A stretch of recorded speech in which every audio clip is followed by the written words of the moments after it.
été contrarié.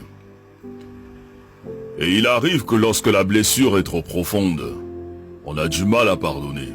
On se dit hors de question de pardonner. Ce que cette personne m'a fait est inacceptable. Mais à cet effet, que signifie donc pardonner?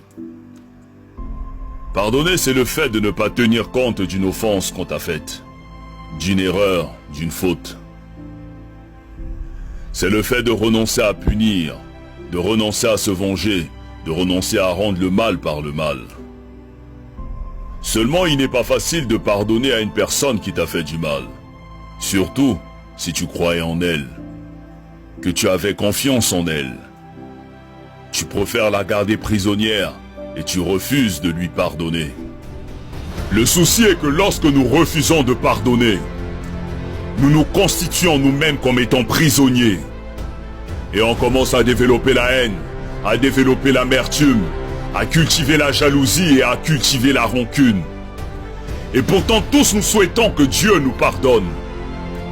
Pour nos erreurs, nos offenses, nos imperfections et nos failles. Mais nous refusons de pardonner les fautes des autres, comme si nous n'avons jamais fait du mal à personne, comme si nous étions irréprochables. Qui donc peut oser dire qu'il n'a jamais fait du mal? Qui est parfait? Qui n'a jamais commis d'erreur? Qui n'a jamais fait le moindre mal?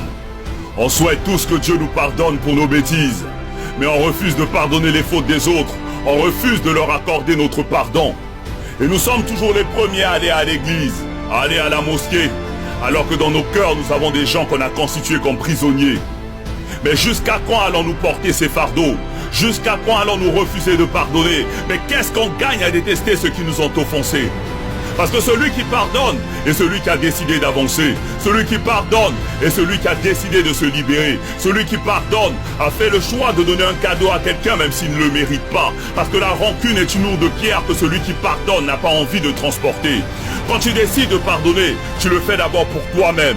Tu le fais pour avoir la paix. Tu le fais pour avoir la tranquillité. Tu le fais pour être libre. Parce que celui qui refuse de pardonner est un meurtrier qui s'ignore. Pardonner, ce n'est pas oublier, ni cesser d'aimer, mais c'est se libérer d'un fardeau, c'est se soigner, c'est relever la tête, c'est prendre son chemin avec le sourire pour avoir un meilleur lendemain. Pardonnons à toutes ces personnes qui nous ont blessés. Pardonnons pour que le Tout-Puissant à son tour puisse nous pardonner. Pardonnons pour être au-dessus de ceux qui nous ont contrariés. Pardonnons pour retrouver la paix et progresser.